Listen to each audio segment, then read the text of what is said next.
पसीना आ गया क्योंकि मौसम हो गया चेंज, और चेंज होने की वजह से कोशिश कर रहे हैं कि हम जो है ठंडे ठंडे मौसम में जाया करें, लेकिन गंदा नाले पे लेके आऊँ। ये देखे राइट साइड पे गंदा नाला है, ये गंदा नाला है। ये गंदे नाले के पास आ गए हम। गंदे नाले आपके डुबकियां लगानी थी गंदे नाले में।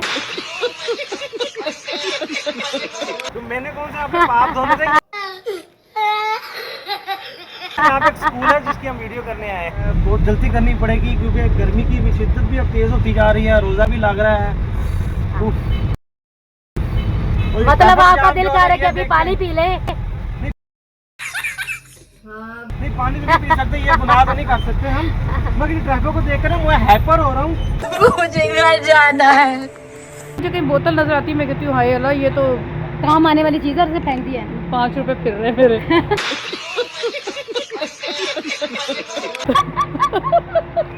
तो वो मुझे वो आपको बोतल लगती है, मुझे 5 रुपए लग रहे होते हैं। किसी को दूध का डब्बा लग रहा होता है, मैं उसे कहती हूँ यार ये तो 20 पैसे है। तो उसका बाजू का तो अक्सर लोग कह देते हैं वो रुबीना कूड़े वाली, फिर आगे उससे खामोश हो जाते हैं क्योंकि डेफिनेटली उन्हें पता है कि मेरा कोई ख़ानदानी बिजनेस नहीं है। और अस्सलाम वालेकुम, मैं हूँ गुप्ता सलीम, नए व्लॉग के साथ आपको हाजिर हूँ।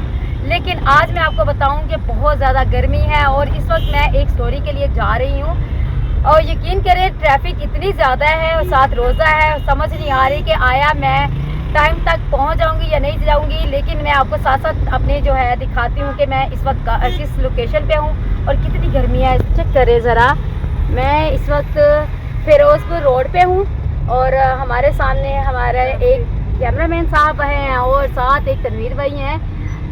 इमरान भाई, क्या सूरत हाल है, कैसा लग रहा है कि हम टाइम पे पहुंच जाएंगे कि नहीं? टाइम पर तो हम तकरीबन पहुंच जाएंगे, मगर बहुत जल्दी करनी पड़ेगी क्योंकि गर्मी की भी शिद्दत भी अब तेज होती जा रही है, रोजा भी लग रहा है।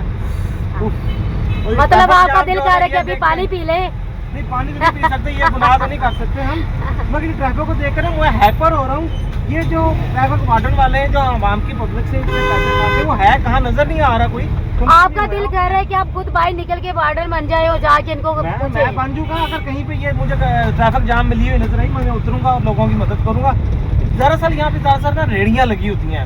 अब यहाँ पे सब जो रेड़ियाँ लगी होती हैं वो अपनी कमाने या 20 रुपए 30 रुपए 50 रुपए 100 रुपए या 200 रुपए कमाने के चक्करों में करोड़ों रुपए का जो पेट्रोल वो चल रहा है। आप चेक करें कितना गुस्सा आ रहा है इमरान को, और इमरान बता रहा है कि मेरा दिल कर रहा है कि मैं अभी बाहर निकल के ना किसी वार्डन वाले को टप टप टप टप आओ। अच्छा, क्या लगता है कि ये कितना टाइम लगेगा हमें? मेरे ख्याल में हमें बैंक स्टॉप तक पहुंचने के लिए अभी जो 15-20 मिनट लग जाएंगे, और 15-20 मिनट आगे। और हमें कितना टाइम हो गया कि इस ट्रैफिक में फंसे हुए? हमें तकरीबन आधा घंटा हो गया। आधे घंटे से ज्यादा हो गया? क्या हो गया? मैक्सिमम टाइम दे रहा हूँ ना, हाँ, ताकि भी यकीन भी करें बाकी इतना हो गया। तनवीर भाई आप सही हैं, सही से चला रहे हैं गाड़ी? तनवीर भाई कह रहे हैं बार बार क्लच दबाने से मेरी टांग पूरी हो गई है। बहुत मुश्किल हो रही है, मुश्किल हो रही है। चेक करें भाई, आप यकीन करें पसीना आ गया क्योंकि मौसम हो गया चेंज, और चेंज होने की वजह से कोशिश कर रहे हैं कि हम जो है ठंडे ठंडे मौसम में जाया करें, लेकिन आगे जहाँ टाइम दिया होता है उन्होंने, तो क्या करें भाई, उनकी बात भी तो माननी पड़ती है। चले अब लोकेशन पे जाके फिर आपसे बात करते हो, दिखाते हैं कि मैं कहाँ जा रही हूँ। बस अभी हम पहुँचने वाले हैं लोकेशन पे, और लोकेशन पे पहुँच के फिर आपको बताऊँगी कि मैं कौन सी स्टोरी करने वाली हूँ, क्या करने वाली हूँ, फिर आपसे मिलते हैं। ओके, अब अभी तक हम लोकेशन पे नहीं पहुँचे, पता नहीं हम कहाँ तक चले गए हैं। तो ये मैं पूछती हूँ इमरान भाई, कहाँ ले आए, कहाँ कब तक पहुँच रहे हमने? ये गंदा नाले पे लेके आऊँ। ये देखे राइट साइड पे गंदा नाला है, ये गंदा नाला, ये देखे ये गंदा नाला है। ये गंदे नाले के पास आ गए हम। गंदे नाले आपके डुबकियां लगानी थी गंदे नाले में? तो मैंने कौन सा आपके पाप धोने थे। यहाँ पे एक स्कूल है जिसकी हम वीडियो करने आए हैं। लो जी हम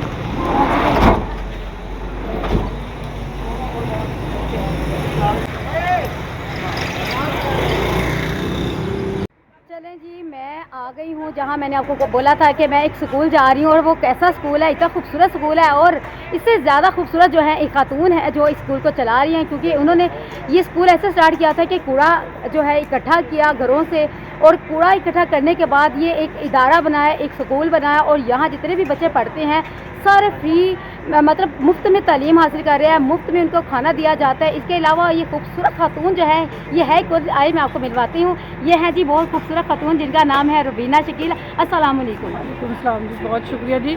बार बार ये लफ्ज़ सुन के बहुत अच्छा लग रहा है। खूबसूरत खातून काम कर रही हैं, अल्हम्दुलिल्लाह। ये हमारी प्यारी सी जो बच्ची है, अल्लाह ताला इसको सेहत ज़िंदगी दे, और जिस मोहब्बत और जिस खैर के साथ ये माशाल्लाह इसको प्रमोट कर रही हैं, तो यकीन जानिए कि इस मुल्क में ना उम्मीदी और मायूसी के जो है ना बादल छा रहे थे, तो लगता है कि वो नहीं रहेंगे। क्योंकि अगर हमारी नौजवान नस्ल हमारे साथ लग गई और इन्होंने इस बात को समझ लिया कि ये खैर का काम है और होना चाहिए, तो इंशाल्लाह हमारी आने वाली नस्लें बहुत अच्छी ज़िंदगी गुजारें। अच्छा मैम, ये कैसे आपको आइडिया आया कि हम ना ये चीज़ करें, कूड़ा को इकट्ठा करें? लोग जो है कूड़े को जो बिल्कुल फेंक देते हैं और कूड़े को समझे ये फजूल चीज़ है, लेकिन आपने इस कूड़े को इकट्ठा करना शुरू किया। मेरे ख्याल में वो जो इकबाल का है ना, ये जो आंधी है, ये तेज़ धुंध हवाएं जो है ना तुझे ऊंचा उड़ाने के लिए है, बिल्कुल सही है। अगर मेरे जेब में पैसे होते कारोबार करने के लिए तो मैं ये ना करती। मेरे पास तो कुछ था नहीं, लेकिन ख्वाहिश बहुत थी कि मुझे कुछ करना है, तो फिर क्या करें। तो समझ आई कि 200-250-300 रुपये में तो कुछ नहीं होता, सिर्फ चंद किताबें स्लेटें आती हैं। तो फिर हमने जो है सूखे कूड़े को फोकस किया, इसको बेचा, अंदाज़ा लगाया कि अगर हम इसे पिक करते हैं एक कबाड़िए की तरह और इसे सेल करते हैं तो इससे एक रेवेन्यू जनरेट हो जाता है। अब ये देखिए, एक खातून है, इतनी पढ़ी लिखी खातून है, लेकिन लोग जो है इन्हें कबाड़िया बोलेंगे, क्योंकि जब जाहिर बात है काम स्टार्ट किया होगा तो लोगों ने इनको कहा होगा कि ये कबाड़ खाना शुरू कर लिया या कूड़ा इकट्ठा करना शुरू कर दिया पढ़ लिख के भी। तो ऐसा था कुछ? बिल्कुल ऐसे ही था। बाज़ का तो अक्सर लोग कह देते हैं वो रुबीना कूड़े वाली, फिर आगे उससे खामोश हो जाते हैं, क्योंकि डेफिनेटली उन्हें पता है कि मेरा कोई ख़ानदानी बिजनेस नहीं है। और अल्लाह का शुक्र है मैं स्कॉलरशिप होल्डर रही अपने लेकिन उस वक्त क्या दुख होता होगा? नहीं, मुझे दुख नहीं होता था, क्योंकि देखें ये एक लफ्ज़ आम है, कूड़ा उठाना, कूड़े वाली या कूड़े वाला। तो उसके बाद जब वो खुद ही तस्हीह कर लेते हैं तो यू फील वेरी गुड के क्या आज आपको फख्र होता होगा और उनको भी होगा कि यार हमने क्या लफ्ज़ बोले थे। नहीं, वो असल में गलत सेंस में नहीं बोलते थे। मेरे बच्चे भी शायद फील करते थे भाई हमारी माँ क्या कूड़े का काम कर रही है, क्या कूड़े को छांटी कर रही है। लेकिन फिर बच्चों को आहिस्ता आहिस्ता समझ आया कि ये तो यूरोप में इसको एक ताकत बनाया हुआ है, इसे ज़ाया नहीं होने देते। तो ये हमारे मुल्क, क्योंकि गरीब मुल्क है, तो वो ये नहीं कर पा रहा। आप क्या कहेंगे कि लोगों को जो है हर वक्त कूड़ा इकट्ठा करना चाहिए, क्या करना चाहिए? मेरे ख्याल में तो ये आपके साथ साथ होना चाहिए। ये क्लीन अंदर भी से भी हो रहे हैं, माहौल भी क्लीन होगा। आप सारे स्कूल में देख सकते हैं, आपको फूल ही फूल नज़र आएंगे और कहीं कूड़ा नज़र नहीं आएगा, जबकि 5000 से ज़ायद बच्चे पढ़ रहे हैं हमारे कूड़े से। क्या करती हैं आप? हम मुख्तलिफ़ चीज़ों में इनको इस्तेमाल कर रहे हैं, जैसे कि बताया क्लासरूम्स में इस्तेमाल कर रहे हैं, हम इनको साजा के लिए इस्तेमाल कर रहे हैं, डेकोरेशन के लिए इस्तेमाल कर रहे हैं। साथ साथ हम इसको छांटी करके रीसाइकलिंग के लिए कर रहे हैं, और बिल्कुल ज़ीरो वेस्ट करने के लिए हम आखिर में इनकी बंडल्स बनाते हैं, बिल्कुल छोटे से कूड़े शॉपर का, और वो मुख्तलिफ जो है भट्टे हमसे खरीदते हैं। मतलब वहाँ से जो पैसे आते हैं वो बच्चों की फीस पे 100%। अच्छा, अब आपका कहना है कि हर बंदा जो अपने साथ शॉपर रखे और कूड़ा जो है इकट्ठा करे और आपको हर बच्चे बंदे से बात है कि आपकी गाड़ी पे आ रहे हैं तो आप गाड़ी पे रख लें, मोटर बाइक पे रख लें। आप जहन में रखें कि मुझे इसको ज़ाया नहीं करना है। ये मेरे मुझे कहीं बोतल नजर आती है, मैं कहती हूँ हाय अल्लाह, ये तो काम आने वाली चीज़ है, उसे फेंक दिया है। 5 रुपए फिर रहे मेरे। तो वो मुझे वो आपको बोतल लगती है, मुझे 5 रुपए लग रहे होते हैं। किसी को दूध का डब्बा लग रहा होता है, मैं उसे कहती हूँ यार ये तो 20 पैसे है। तो उस बस फिर आपके सोच पे है ना कि आप किस तरह सोचते हो, किस तरह करते हो। अच्छा, ये जो फल के छिलके होते हैं इन पे मैंने काम करना है। मैंने जानवर पाले हुए हैं। अभी भी आपने देखा होगा कि हमने सूखी रोटियां इकट्ठी की हैं, तो हम सूखी रोटियां फार्म पर भेजते हैं। अब फार्म दूर हो गया है, पहले मुर्गियाँ यहीं रखी थी, सारा छिलका, चावल, प्लेटों का बचा हुआ वो सारा उसी तरह ही जाता था। वाह, बहुत खूबसूरत। देखा ना, मैं ऐसे नहीं कह रही थी कि खूबसूरत खातून, अभी आपको पता चल गया मैं क्यों कह रही थी। और ये वाकई में आप चेक कर सकते हैं, ये देखिए अभी इन्होंने बच्चों के लिए रोज़े की इफ्तारी के लिए भी बनाया हुआ है। इसके अलावा आप जो है सारा स्कूल भी देख सकते हैं, बड़ा खूबसूरत स्कूल है, आपको विज़िट भी करवाऊंगी। आपको ये व्लॉग कैसा लगा आपने ज़रूर बताना। इसी के साथ अब मुझे दीजिए इजाज़त, अल्लाह हाफिज़। चलें जी, प्रोग्राम तो ख़त्म हो गया था, अब मैं जाने लगी थी, तो लेकिन इन्होंने रोक लिया कि नहीं अब इफ्तारी का टाइम हो गया, इफ्तारी हमारे साथ करके जाएं।